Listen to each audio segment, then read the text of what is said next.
यार, लगता है लोगों को अपनी प्यारी चाय के छुपे हुए नुकसान पता ही नहीं है। चाय जिसे पूरी दुनिया प्यार करती है उसमें कैफीन, थीन और टैनिन भरा होता है, लेकिन क्या आपको पता है ज्यादा चाय पीने से या गलत समय पे पीने से आपकी सेहत को नुकसान हो सकता है। पहले, नींद की दिक्कत।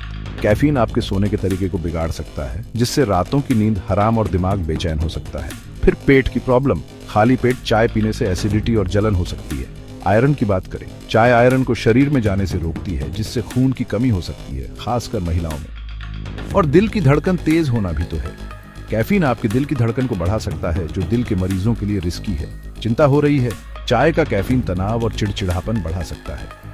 साथ ही ये आपके गुर्दे पर बोझ डालता है, जिससे पथरी का खतरा बढ़ जाता है। आखिर में आपकी मुस्कान।